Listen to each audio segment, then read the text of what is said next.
દિવાળીનો ઉત્સાહ અને ઉમંગ આખા ગુજરાતમાં વર્તાઈ રહ્યો છે, પરંતુ અમદાવાદ જરા આજે વધારે સજેલું ધજેલું લાગે છે. મિત્રો, ગુજરાતી ભાષાના જે લોકો જાણકાર છે, અત્યાર સુધી આપણે એક શબ્દ પ્રયોગથી પરિચિત હતા. સોલિડ વેસ્ટ માટે ભાષાનો શબ્દ છે ઘન કચરો. ગઈકાલ સુધી જે ઘન કચરો હતો, હવે ડિક્શનરીમાં શબ્દ બદલવાનો છે. અમે એને ધન કચરો બનાવી દીધો છે. કચરામાંથી કંચન કેમ પેદા થાય, એના માટેનો એક પ્રયાસ આ રાજ્ય સરકારે ઉપાડ્યો છે. એક સમય એવો હતો કે કોર્પોરેશન, નગરપાલિકાઓ એને ગામમાં સફાઈ કરવાનું સૌથી મોટું ભારણ, સૌથી મોટો ખર્ચો. આપણે વિકાસની એવી દિશા પકડી છે કે કચરામાંથી પણ કંચન કેવી રીતે બને. મિત્રો, આજનો દિવસ અમદાવાદના જીવન માટે એક પર્યાવરણના ઉત્સવનો દિવસ છે. દુનિયા જ્યારે ગ્લોબલ વોર્મિંગ એનાથી પરેશાન છે, મિત્રો, જગત ભયભીત છે કે ગ્લોબલ વોર્મિંગને કારણે માનવ જાત પર કેટલી મોટી આફત આવશે. પર્યાવરણના ગંભીર પ્રશ્નોથી દુનિયા ચિંતિત છે. મિત્રો, દુનિયાની ચિંતા ઓછી કરવાનો એક નાનકડો પ્રયાસ આજે અમદાવાદ મ્યુનિસિપલ કોર્પોરેશને કર્યો છે.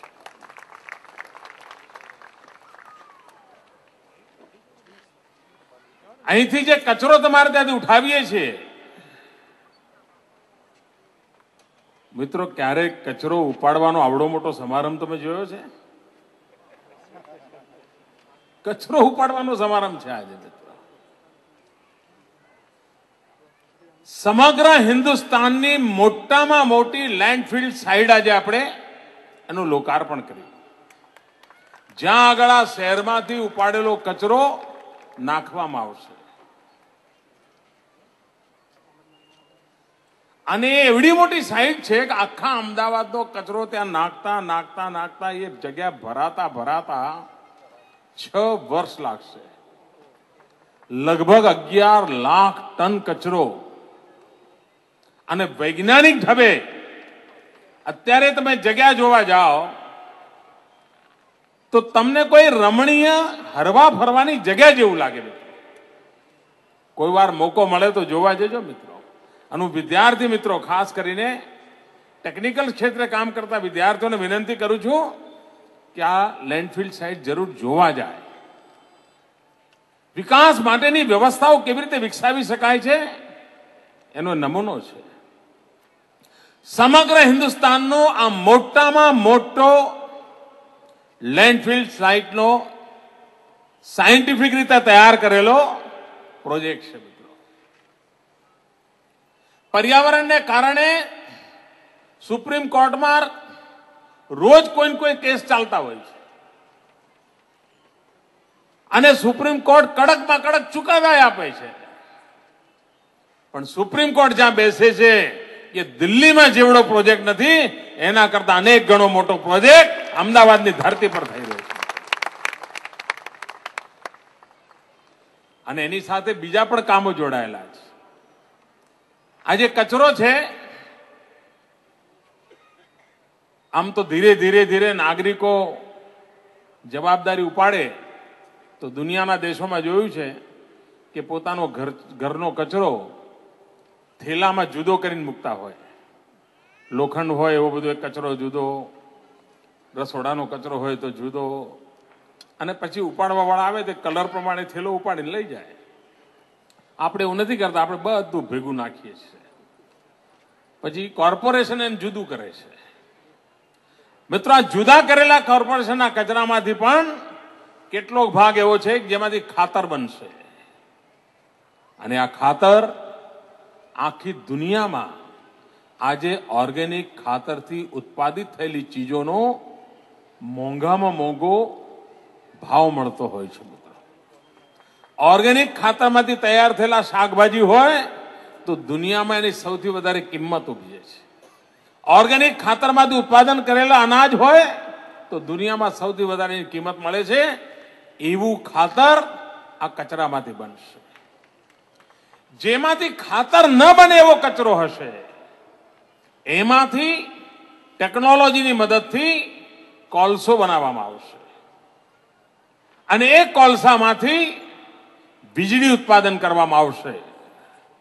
અને આ બધું કર્યા પછી જે કશા કામનો નહીં હોય, દાખલા તરીકે કોઈ મોટું બિલ્ડિંગનો કચરો છે તો એ આ કશા કામમાં ના આવે તો એ પેલી લેન્ડફિલ સાઈડમાં જશે. કાટમાળ જે હશે બિલ્ડિંગનો, ક્યાંક રોડ બનતો હશે અને પછી રોડ તૂટી ગયો તો તૂટેલા રોડનો કચરો હશે તો ત્યાં જશે. જે આ જમીન પુરાશે એક પર્યાવરણનું ત્યાં મંદિર બની જશે. મિત્રો, લેન્ડફિલ સાઇટ પર્યાવરણના મંદિર તરીકે ગુજરાતની જનતા એને ઓળખે અને સામાન્ય માનવીને એના કારણે તકલીફોમાંથી મુક્તિ મળે એવું કામ થશે. બીજું, જે ગંદુ પાણી આપણે વહેવડાવીએ છીએ એ ગંદા પાણીને વહેવડાવવા માટે આપણે જે પ્રયાસ હોય છે એને શુદ્ધ કેમ કરવું? મિત્રો, પાણી બચાવવું, પાણીનો રિસાયકલ કરવું, રિસાયકલ કરેલ પાણીનો ઉપયોગ કરવો માનવ જાતને બચાવી હશે તો અનિવાર્ય બની ગયું છે. એક તો ઓછું પાણી વાપરીએ, જે પાણી વપરાય એ રિસાયકલ થાય, રિસાયકલ થયેલું પાણી ફરી ખેતરોમાં, બાગ બગીચામાં, કારખાનાઓમાં વપરાય અને એના માટેની ટ્રીટમેન્ટ આવશ્યક હોય છે. મિત્રો, હિન્દુસ્તાનનો મોટામાં મોટો ટ્રીટમેન્ટ પ્લાન આજે એનું ઉદ્ઘાટન અમદાવાદમાં કરવામાં આવ્યું છે. હિન્દુસ્તાનનો મોટામાં મોટો. અને એ ટ્રીટમેન્ટ કરતી વખતે આ ગંદા પાણીના કારણે જે ગેસ ઉત્પાદન થશે એ ગેસમાંથી પાછી વીજળી પેદા કરીશું.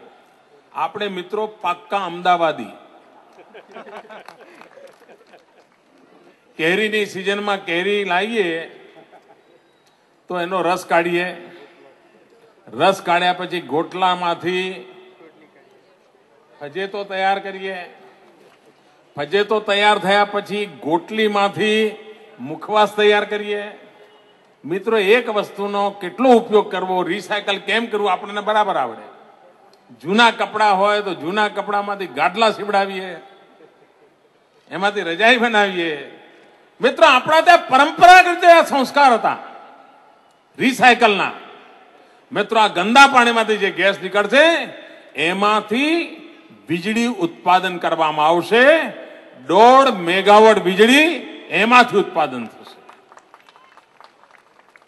કચરામાંથી કોયલામાંથી વીજળી ઉત્પાદન થશે એ લગભગ 7.5 મેગાવોટ વીજળી ઉત્પાદન થશે.